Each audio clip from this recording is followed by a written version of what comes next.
안녕하세요. 서대문 공동체 라디오 지시간 숲은 김민지의 그림 그리는 밤입니다. 여러분, 한글날이 낀 연휴가 또 있었는데요. 잘 쉬셨나요? 저번 주에 이어서 이번 주도 연휴로 인해서 정말 행복했는데요. 한동안 연휴가 없다고 해서 좀 막막해요. 하지만 우리 저번 주, 이번 주 재충전했으니까 열심히 10월, 11월, 12월 2023년 올해 마무리 잘 해보도록 해요, 우리. 벌써 10월의 중반이 다 와가는데요. 정말 믿기지가 않아요. 저희가 7월에 개편해서 처음 만나 뵀는데 7, 8, 9 벌써 10월이라니 여러분 들어주셔서 감사합니다. 앞으로도 더 좋은 방송 준비하도록 하겠습니다. 오늘은 어떤 작가의 이야기를 준비했을지 궁금하시죠? 오늘은 박래연 씨의 남편 김기창 씨를 준비해봤습니다. 저번 주에 저희 함께 박래연 작가에 대해서 공부했잖아요. 오늘은 박래연 작가의 남편 김기창 작가에 대해서 이야기 나눠보도록 하겠습니다. 우리는 오프닝 곡에 이어서 첫 번째 곡 듣고 다시 만날 건데요. 첫 번째 곡으로 준비한 곡은 멜로망스의 선물입니다.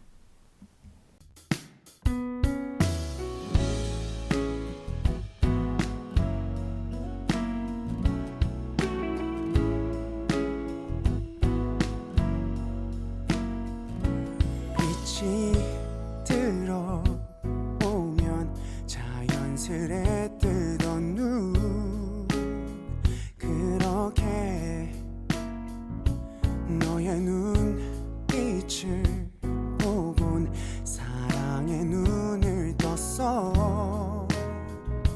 항상 알고 있던 것들도 어딘가 새롭게 바뀐 것 같아. 남의 얘기 같던 설레는 일들이 내게 일어나고 있어. 나에게만 준비된 선물 같아. 자그마한 모든 게 커져만 가. 항상 평범했던 일상도 특별해지는 이 순간.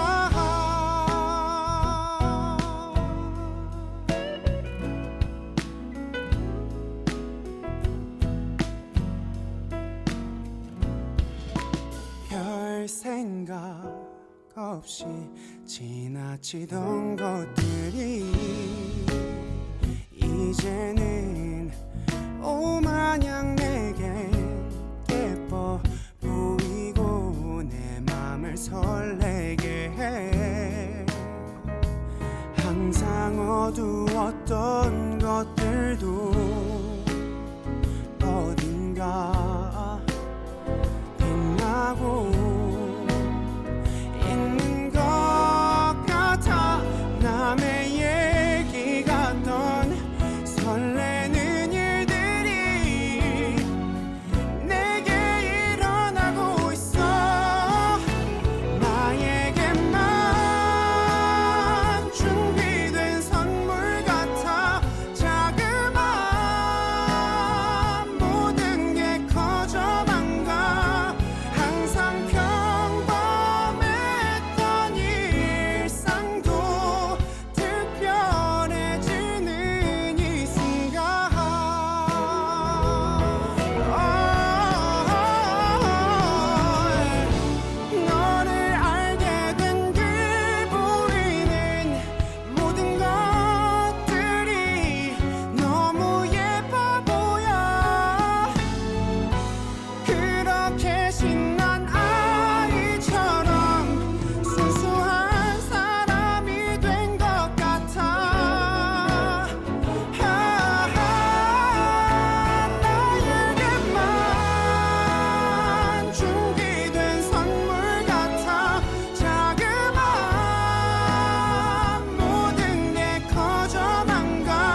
여기는 서대문 공동체 라디오 지시간 숲은 김민지의 그림 그리는 밤입니다.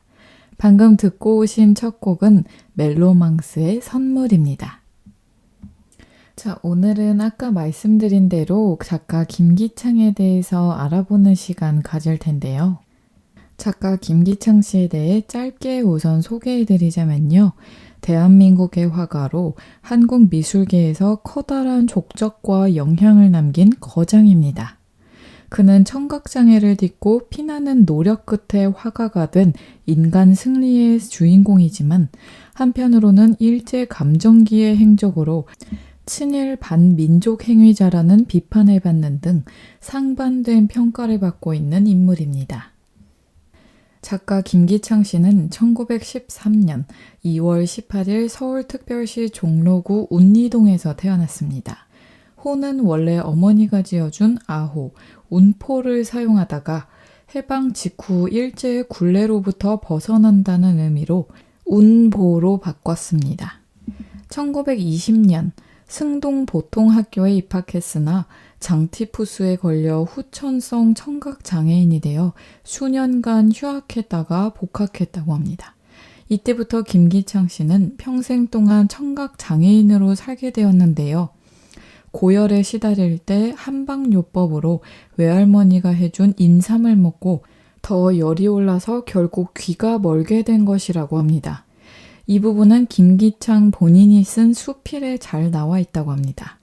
보약이라고 해서 외할머니가 인삼을 다려온 것을 먹고 나의 병은 더욱 악화되었다. 열에 인삼이 나쁘다는 사실이라든지 체질에 따라 받지 않는 사람이 있다는 것을 몰랐던 것이다 라고 적혀 있습니다. 어린 나이에 실청하면서 실청은 청각을 잃어버린다는 뜻입니다. 말하는 법도 잊어버렸으나 나중에 다시 배워 구화를 할 수 있게 되었다고 합니다. 청각장애인 특유의 어눌한 발음이긴 했으나 큰 문제는 없었다고 합니다. 김기창 씨의 어머니 한윤명 여사는 자식의 교육을 위해 손수 한글과 산수를 가르쳤고 김기창은 보통학교에 입학하기 전 서당에서 천자문을 배운 기억이 있어 쉽게 이해했다고 합니다. 또한 그는 어린 시절부터 미술에 재능이 있어서 선생님의 말씀이 들리지 않는 교실에서 혼자 교과서에 낙서를 하며 지냈다고 합니다. 작가 김기창 씨가 선천적인 청각장애인이 아니라 후천적으로 생긴 청각장애라는 것은 저도 몰랐던 사실인데요. 이렇게 선천적으로 들리시는 분이 갑자기 어떤 이유에 의해서 들리지 않거나 보이지 않거나 후천적으로 장애를 얻으면 굉장히 극복하기가 더 어렵다고 하는데 그것을 잘 극복하고 미술로서 승화한 작가입니다. 또 그는 1930년에 보통학교를 졸업 후에 어머니의 주선으로 이당 김은호의 화숙인 낙청헌에서 본격적으로 그림을 배우기 시작했다고 합니다. 낙청헌에 입문한 지 6개월 만에 스승 김은호의 영향과 총애를 받아 1931년 제10회 조선미술전람회에서 판상 도무를 출품해 입선했습니다. 이렇게 그림의 재능이 뛰어났었는데요. 김기창 씨의 아버지는 어릴 적에 아들이 귀머거리지만 허우대가 크다고 해서 목수를 시키려고 했고 어머니는 그가 미술에 소질이 있다는 것을 알고 그림을 배우게 했습니다. 어머니가 아들의 재능을 미리 알아보고 그 재능이 더 발전할 수 있도록 길을 닦아준 것인데요. 정말 대단하시죠? 청각장애가 있다는 것에 의해서 굴복하지 않고 아들이 자신 있게 자신의 역량을 더 펼칠 수 있도록 해주신 작가 김기창 씨의 어머니도 대단하신 분 같습니다.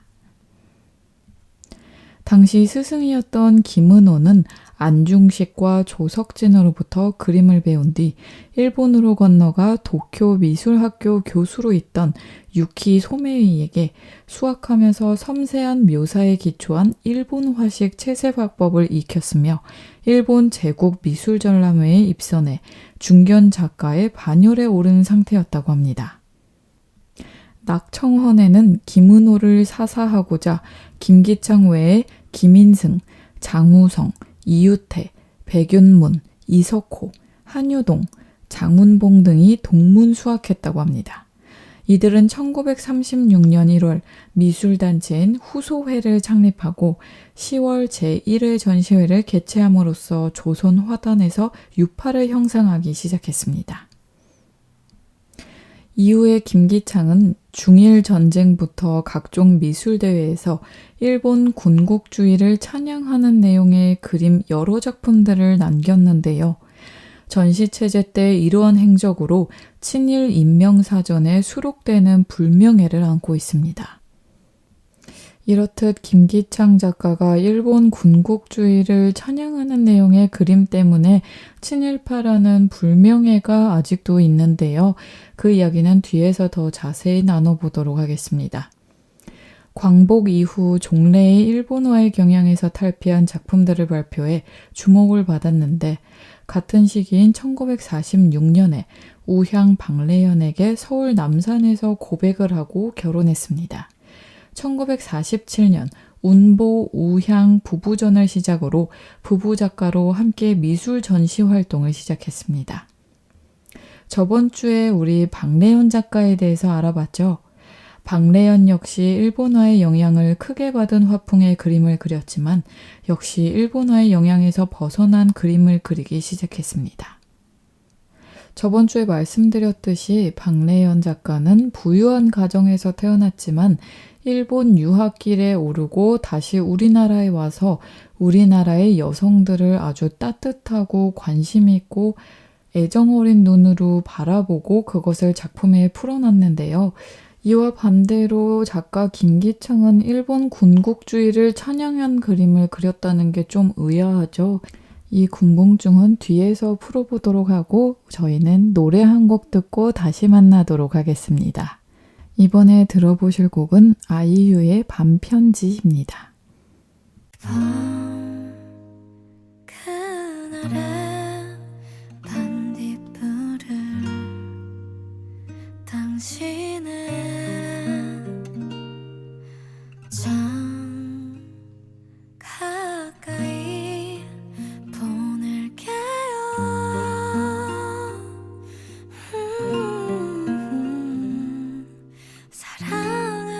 사랑한다는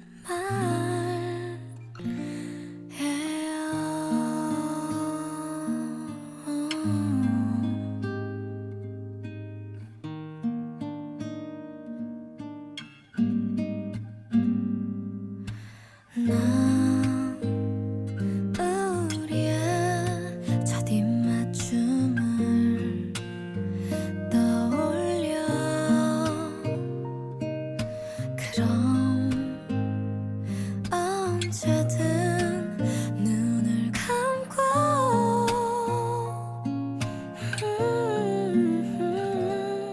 가장 먼 곳으로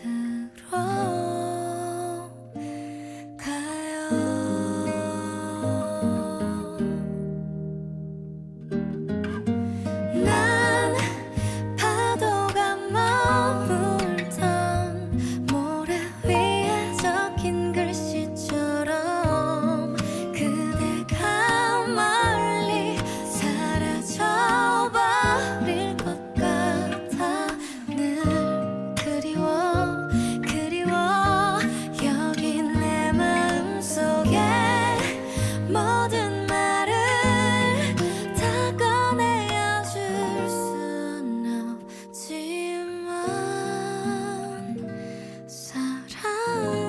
사랑한다는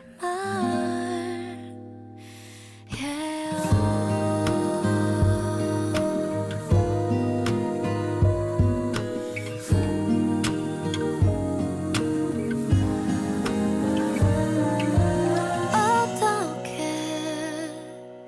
나에게 그대란 행운이 온 걸까 지금 우리 함께 있다면 얼마나 좋을까요. 난 파도가 머물던 모래 위에 적힌 글씨처럼 그대가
허전한 마음에 지식 한 스푼.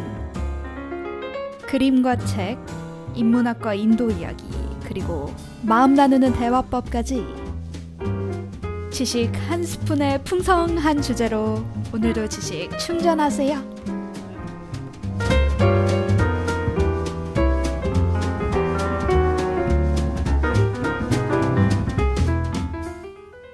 여기는 서대문 공동체 라디오 지식 한 스푼 김민지의 그림 그리는 밤입니다.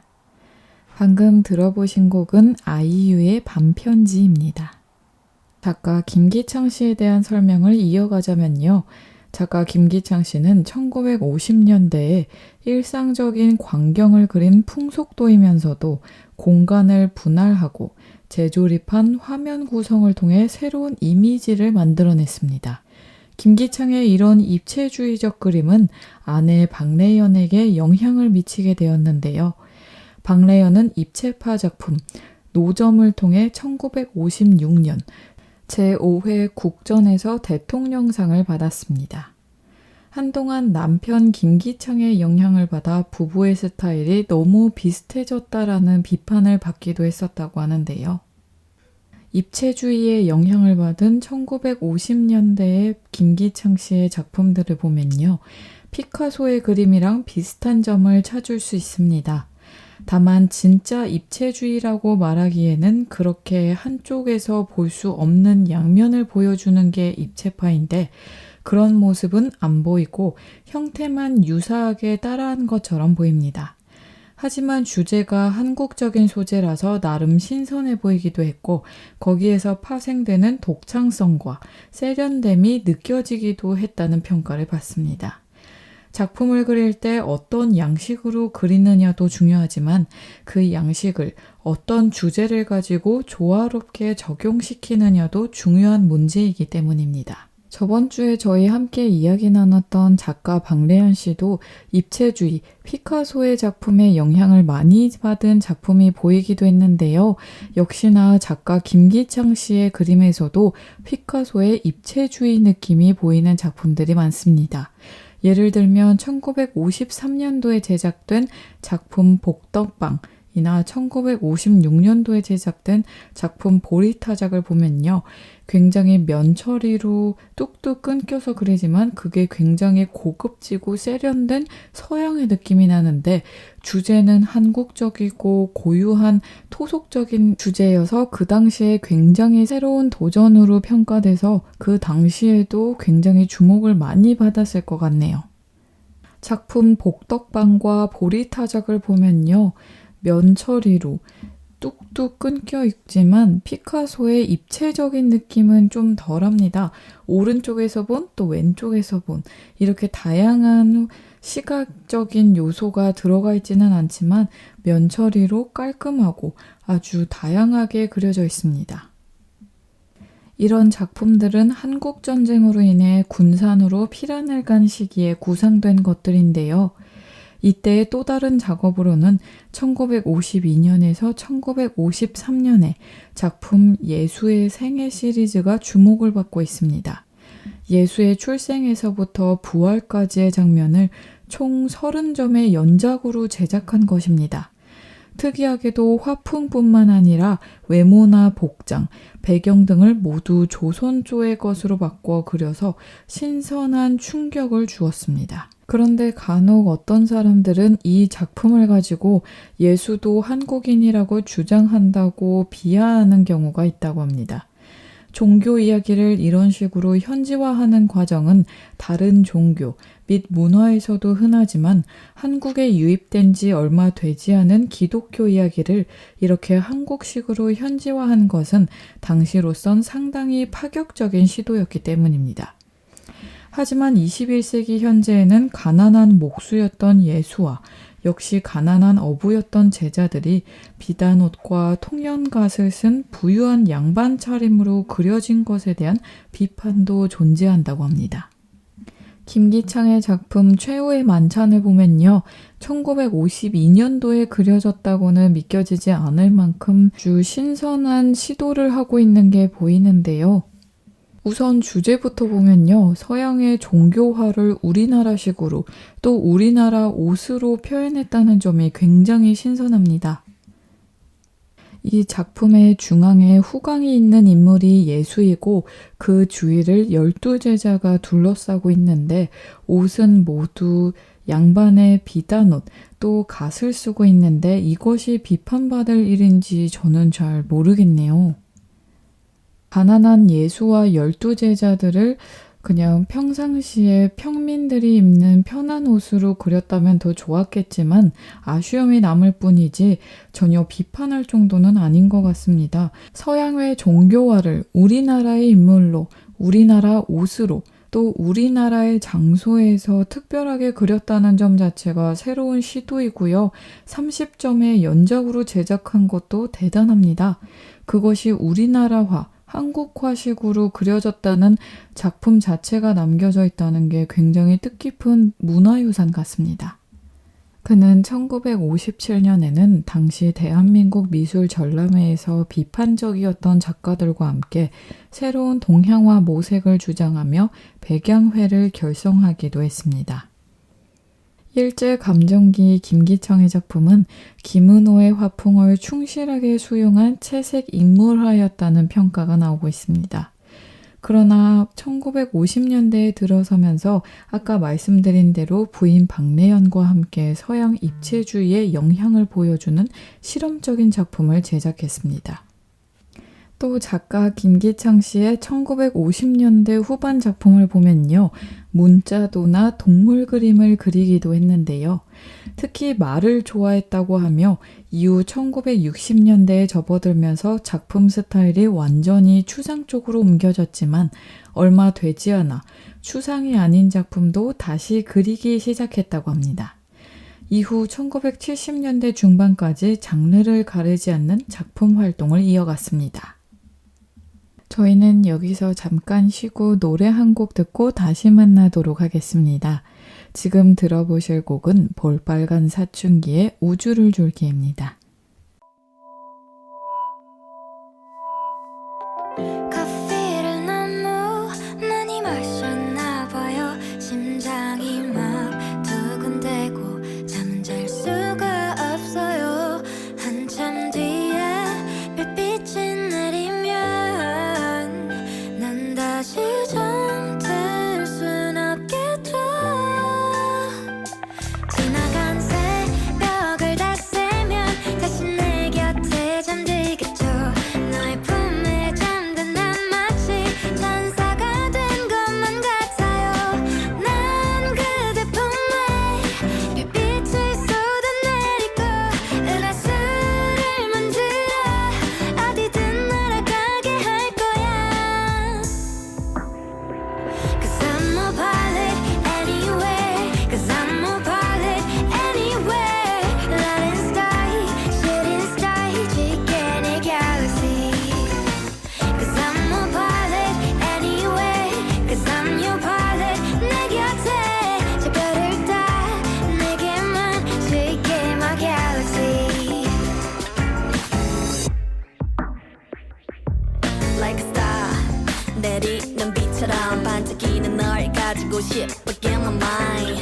엄지와 검지만 해도 내 마음을 너무 잘 표현해 부터 안달나니까 마냥 떨리기만 한 게 아니야. 준비가 되면 쏠린 인공위성처럼 네 추월 마구 맴돌려 해. 더 가까워진다면 네가 가져줄래 이 떨림을. 어제는 내가 기분이 참 좋아서 지나간 행성에다가 그대 이름 새겨놓았죠. 한참 뒤에 별빛이 내리면 그 별이 가장 붉게 빛나요. 지나간 새벽을 다 세면 다시 내 곁에 잠들겠죠. 별빛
여기는 서대문 공동체 라디오 지시간 숲은 김민지의 그림 그리는 밤입니다.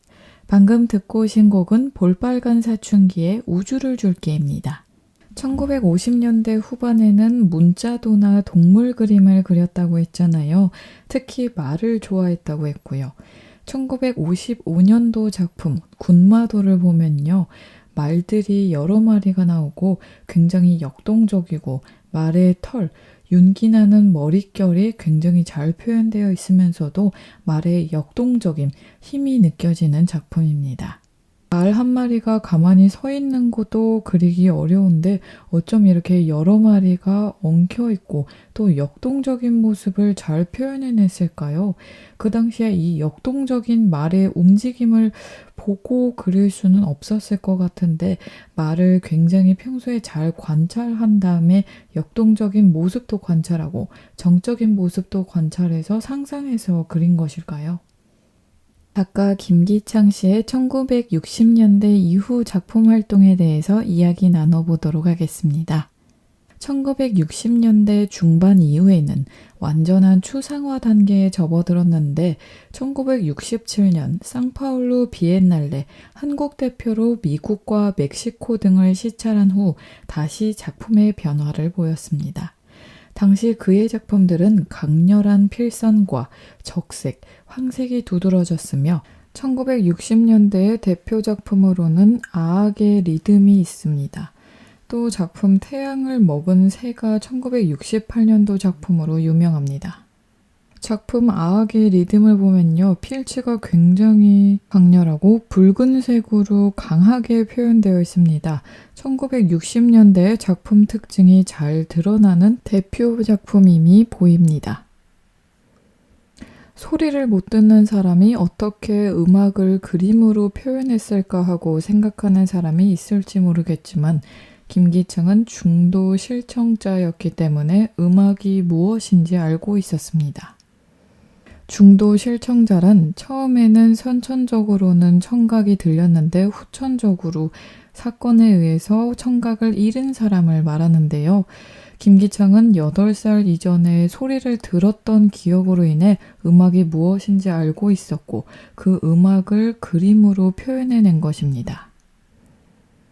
1968년도 작품인 태양을 먹은 새도 굉장히 강한 필치와 붉은색이 강렬하게 보이는 작품인데요. 1960년대 김기창의 작품 특징을 잘 보여주는 작품 중에 하나입니다. 1970년대에 청록산수 연작과 바보산수, 민화풍의 화조화 등으로 이어졌다고 합니다.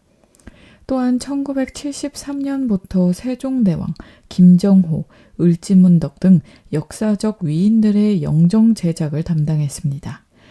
1970년대 중반부터는 당시 김기창이 깊이 매료되어 있었던 민화의 표현 방식에서 영향을 받은 화풍이 이른바 바보삼수라고 불리는 그림들을 그리기 시작했습니다. 사실적인 작품들만을 그리던 초기의 그림들과 비교해보면 같은 작가의 작품으로 보이지 않을 정도로 김기창 본인은 이런 스타일을 만들어낸 것을 굉장히 자랑스럽게 생각한다고 합니다. 하지만 비슷한 시기엔 부인 박래연이 1976년 왕성한 활동을 벌이던 57세의 나이에 사망하면서 큰 충격을 안겨주기도 했습니다. 이후에도 1980년대에는 푸른색을 산의 전면에 칠해 대중적으로 큰 인기를 얻은 청록산수 연작을 그렸고 1990년대 초반에는 고령의 나이를 무릅쓰고 봉골레를 먹에다 찍어 대형 화폭에 그린 점과 선 시리즈 연작을 제작했습니다. 김기창은 일생 동안 작품 세계가 자주 변모하는 모습을 보여왔기 때문에 작품의 일관성이 없다는 지적을 받기도 하지만 다양한 장르의 시도에서 모두 성과를 얻었다는 평가를 받고 있습니다. 그는 사망할 때까지 약 15,000여 점의 작품을 남겼습니다. 김기창 씨의 부인 박래연 씨도 일생 동안 다양한 작품을 여러 가지로 시도해봤는데요. 판화부터 외국의 추상화까지 정말 다양한 시도를 한 점이 부부간의 공통점 같습니다. 또 작가 김기청 씨가 평생 동안 남긴 작품이 15,000여 점이나 된다는 것은 정말 대단한 작품의 수인데요. 여러 가지를 도전하고 변화한 것이 비판받을 게 아니라 요즘 본받아야 할 자세로 보일 수도 있습니다. 또 청각 장애우들을 위한 활동도 활발하게 펼쳤는데요. 1979년 한국농아복지회를 창설해 초대 회장에 취임했고 1984년에는 서울 역삼동에 청각장애인을 위한 복지센터인 청음회관을 설립했다고 합니다. 저희는 여기서 잠깐 쉬고 노래 한 곡 듣고 다시 만나도록 하겠습니다. 이번에 들어보실 곡은 박효신의 야생화입니다.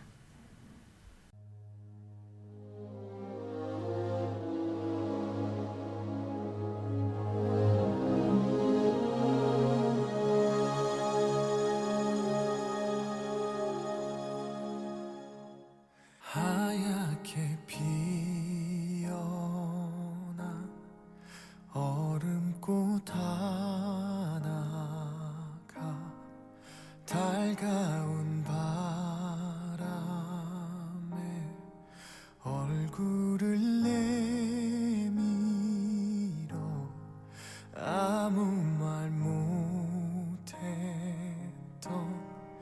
이름도 몰랐던 지나간 날들에 눈물이 흘러 차가운 바람에 숨어있다 한 줄기 햇살에 몸 녹이다 그렇게 너는 또 한 번 내게 온다 좋았던 기억만 그리운 마음만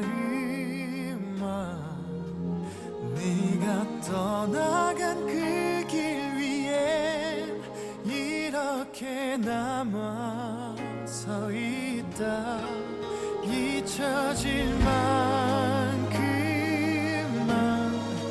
괜찮을 만큼만 눈물 머금고 기다린 떨림 끝에 다시 나를 비우리라 사랑은 피고 꽃은 다 버리는 불꽃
허전한 마음에 지식 한 스푼.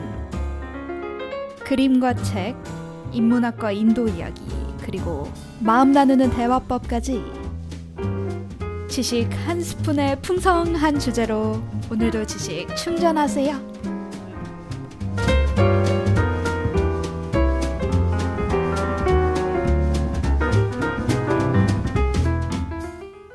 여기는 서대문 공동체 라디오 지식 한 스푼 김민지의 그림 그리는 밤입니다. 방금 듣고 오신 곡은 박효신의 야생화입니다. 작가 김기창에 대해 이어서 설명하자면요. 1947년 자유신문 미술기자, 국립민속박물관 미술부장 등을 지냈습니다. 또 1960년에는 홍익대학교 미술대학 교수로 지냈고요. 1962년부터 1974년까지 수도 여자사범대학, 현 세종대학교 교수를 지냈습니다. 또 백양회 창립을 주도했으며 1969년부터 1975년까지 대한민국 미술전람회 심사위원, 1970년에는 미술협회 부이사장 등을 역임하면서 화단과 교육계에서 커다란 활동을 이어갔습니다. 1989년 예술원 정회원이 되었고 그 외에도 1950년에서 60년대 초반까지 만화가로 활동하여 학원이란 어린이 잡지의 이야기 그림 형식의 만화 작품을 비롯해 어린이 만화책 허생전을 낸 바도 있습니다.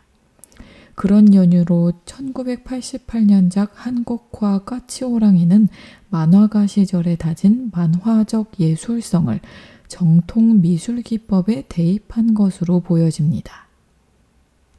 그의 수상 경력으로는 1971년 제12회 3일 문화상이 있으며 1972년과 1977년 3일 문화상 심사위원에 위촉되었습니다. 또한 1977년 은관 문화훈장, 1981년 국민훈장 모란장, 1982년 중앙일보 중앙문화예술상 본상, 1983년 예술원상, 1986년 5.16 민족상과 서울시 문화상, 1987년 색동회상 등을 두루 수상했습니다. 이외에도 1981년 한독미술가협회 회장, 1985년 후소회 회장, 1986년 서울아시안게임 동남아 채목전 추진위원장, 1988년 서울올림픽 아트포스터 제작작가로 선정되는 등 각종 여러 다채로운 경력으로 활동했습니다. 또한 박정희 정부의 민족 정기 함양 정책에 따라 세종대왕, 을지문덕, 조헌, 신순겸 등의 많은 역사인물의 표준 영정과 민족 기록화를 도맡아 그렸습니다. 특히 이 중에서 1973년에 그린 세종대왕의 표준 영정은 현재 한국은행 만원권 지폐의 도안으로 계속 사용하고 있습니다. 이 부분이 상당히 논란이 많은데요. 자세한 건 뒤에 설명드리도록 하겠습니다. 우리가 사용하고 있는 만원권 지폐의 세종대왕의 표준 영정이 작가 김기창 씨가 그렸다는 거 여러분들 알고 계셨나요? 저는 이번에 알게 되었는데요. 정말 놀라울 따름입니다. 또 1984년에는 충북 청원군 북일면 형동리에 운보의 집을 완공해서 이곳에서 거주하며 작품 활동을 하였다고 합니다. 말년인 1993년 예술의 전당에서 운보 김기창 8순기념 대회고전을 개최하고 1994년 운보 김기창 전작도록을 발간했습니다. 또 2000년 7월 개인전 미수기념 특별전을 열기도 했습니다. 작가 김기창 씨는 한평생을 청각장애인으로 살아왔기 때문에 장애인에 대한 처우 문제에도 깊은 관심을 가졌는데요. 한 장애인 미술지망생이 뛰어난 성적에도 불구하고 장애 판정으로 진학을 못하자 격려의 말이 담긴 편지글을 보내고 기부도 많이 했으며 말년에는 자신의 친일 행적에 대해 시인하고 공개적으로 고백했고 과거 행적에 대해 진심으로 반성하는 자세도 보였다고 합니다. 그러다가 1995년에 뇌졸중으로 쓰러진 뒤 작품 활동을 중단하고 조용히 요양하다 2000년 12월 2차 이산가족 상봉 때 북한에서 화가로 활동하는 16살 연하의 동생 김기만과 상봉했습니다. 그 직후인 2001년 1월 23일 사망했습니다. 당시 정부에서 그를 높이 기려 금관문화 훈장을 추소했습니다. 사후 충북 청주시에서 있던 운보의 집은 그의 그림을 전시하는 미술관으로 개조해서 일반인에게 개봉하였습니다. 김기창과 그의 아내 박래연의 묘소가 바로 옆에 위치해 있습니다. 충북 청주로 혹시 여행 계획이 있으신 분은 운보의 집에 방문하셔서 김기창 씨와 아내 박래연의 작품을 보고 오시는 것도 좋으실 것 같습니다. 처음 작가 김기창을 소개할 때부터 친일 행적으로 인해 그에 대한 평가가 굉장히 상반된다고 말씀드렸잖아요. 왜 작가 김기창에게 친일 행적 논란이 지금까지 잇따르고 있는지 지금부터 설명드리고자 합니다. 작가 김기창은 일제감정기 때 여러 불명의 작품들을 남겼습니다. 1943년 8월 6일 매일신보에 게재된 님의 부르심을 받고서는 축이병이라는 어깨띠를 두른 학도병 좌우에 갓쓰고 안경을 낀 아버지와 수건을 머리에 쓴 어머니가 그려져 있는 사파입니다. 이는 1943년 8월부터 시행된 조선 청년 징병제를 선전하기 위한 작품입니다. 종군하게 되어 감격스러운 듯한 학도병의 진지함과 장한 아들을 굽어보는 아버지의 표정의 선전 효과를 높이려는 의도가 다분히 비어 있습니다. 또 훈련병을 그린 총후병사는 완전 군장으로 간이 의자에 앉아 휴식을 취하는 병사의 옆모습을 포착한 것으로 얼굴과 주먹 쥔 손에는 성전에 참여한 멸사봉공의 굳은 의지가 생생하게 담겨 있습니다. 김기창은 님의 부르심을 받고서와 총후병사에 대해 정식으로 그린 그림이 아니라 사파에 불과해 친일한 작품으로 볼 수 없다면서 친일 행위를 부정했습니다. 그러나 김기창은 그의 스승 이당 김은호와 함께 대표적인 친일 화가로 의심을 받아왔고 결국 김기창은 말년에 이러한 점에 대해 사죄를 하였습니다. 일제강점기 시절에 얼마나 우리나라 국민들이 분해있고 조그만 것에도 화가 난 시절이었는데 이런 사파를 그렸다는 점은 저도 좀 아쉬운 것 같은데요. 이 부분에 대해서는 노래 한 곡 듣고 다시 이야기 나눠보도록 하겠습니다. 이번에 들어보실 곡은 임창정의 또다시 사랑입니다.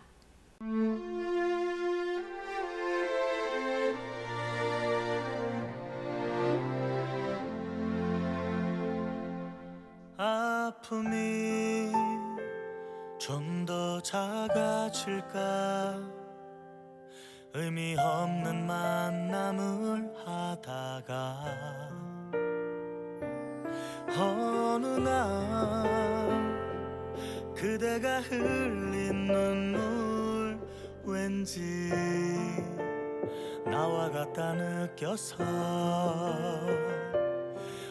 이렇게 그대를 지키는가 봐요. 행복하고 싶었던 그대를 몰랐던 누군가를 또 알아가면서 분명 행복할 걸 알겠지만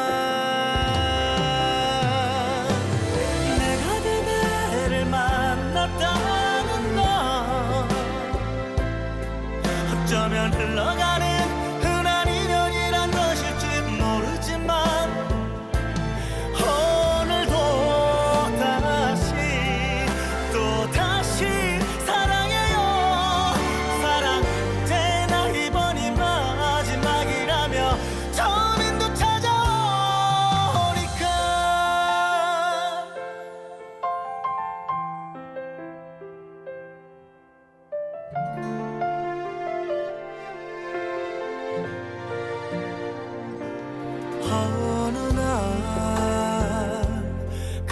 숨긴 눈물 왠지 나와 같다 느껴서 이렇게 그대를 지키는가 봐요.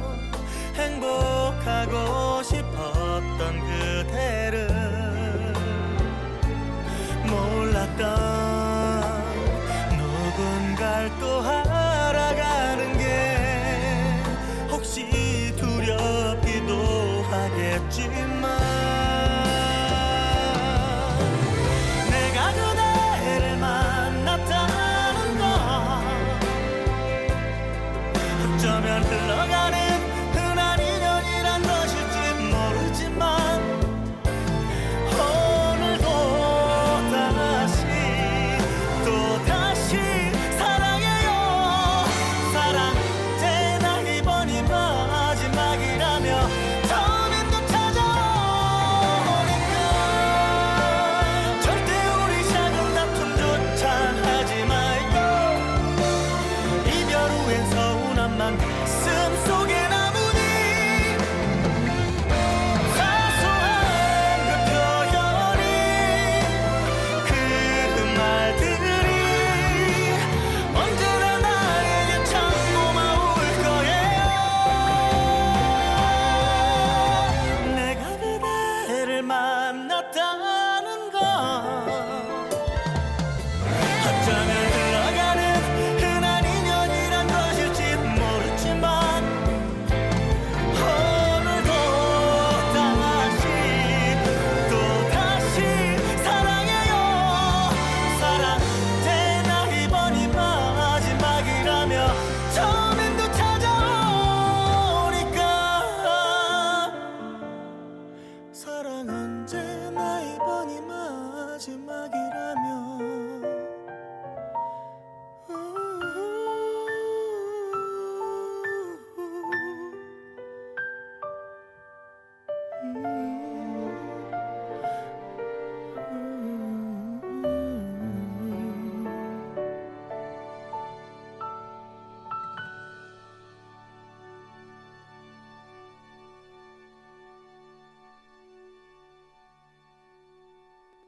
여기는 서대문 공동체 라디오 지시간 숲은 김민지의 그림 그리는 밤입니다. 방금 들어보신 곡은 임창정의 또다시 사랑입니다. 매일경제신문에 1993년 7월 2일에 게재된 글을 보면요. 제목은 두레박입니다. 운보 김기창 화백이 아들을 통해 일제 말기 친일을 한 사실이 있으며 민족과 역사 앞에 부끄럽게 생각한다고 회개의 뜻을 밝혀 이체. 운보를 대신해 충북 도청 기자실을 찾은 외아들 김환 씨는 아버지는 과거의 친일 사실을 시인, 늘 반성하고 있다고 전언. 김 씨는 또 오는 10월 발간 예정인 운보의 전자도록에 친일 작품으로 꼽히는 님의 부르심을 받고서 등과 고해의 글을 실을 예정이라고 부언. 이라는 글이 신문에 게재되기도 했습니다. 작가 김기창 씨는 말년에 이처럼 자신의 친일 행적에 대해서 인정하고 반성의 시간을 가졌다고 합니다. 또 1973년에 그린 세종대왕의 표준 영정은 이를 기반으로 만원권 지폐가 발행됐다고 했잖아요. 그런데 세종대왕을 묘사한 각종 도안산과 동상 등이 만들어졌는데 이것이 김기창 자신의 얼굴과 흡사하게 그렸다고 해서 논란이 되기도 했다고 합니다. 눈매와 코, 또 콧수염 부분이 닮은 듯 다른 것 같기도 한데요. 이것의 사실 여부는 아직 확인되지 않았습니다. 아까 작가 김기창 씨가 사망하기 직전에 동생을 이산가족 상봉 때 만났다고 했잖아요. 그의 동생 김기만 씨는 월북 작가로 북한에서 활동하며 성공을 하였고 2000년 이산가족 상봉 때 병상에서 재회했다고 합니다. 당시 동생은 형에게 자신의 작품인 수묵화 난초를 선물했는데 해당 작품이 전시 중에 도난된 사건도 있다고 합니다. 여러분, 오늘 이렇게 작가 김기창 씨에 대해 알아보는 시간 가졌는데요. 작가 김기창의 확풍은 자유롭고 활달한 필력으로 힘차고 동적인 작품 세계를 구축하였고 고시적인 풍속화에서부터 형태의 대담한 왜곡을 거쳐 극단적인 추상에 이르기까지 구상과 추상의 전 영역을 망라하는 폭넓은 작가적 역량을 구사했습니다. 아까 말씀드렸듯이 김기창은 평생 동안 15,000여 점의 그림을 남겼는데요. 후천적인 청각장애를 얻고도 그 장애에 굴복하지 않고 끊임없이 작품을 그려냈고 또 평생 동안 한 가지 주제, 한 가지 작품 스타일로만 작품을 그린 것이 아니라 정말 다양한 주제도 도전하였고 작품 스타일도 일평생 동안 다양하게 시도한 작가입니다. 이것은 저는 정말 높이 평가하는데요. 이렇게 저번 주 작가 박래연에 이어 남편 김기창에 대해 이번 주 알아보았는데 여러분 좀 유익하셨나요? 다음 주에도 알차고 재밌는 작가와 작품 이야기로 여러분들 찾아오도록 하겠습니다. 다음 주까지 건강 유의하시고 환절기 감기 조심하시기 바랍니다. 지금까지 서대문 공동체 라디오 지식 한 스푼 김민지의 그림 그리는 밤이었습니다.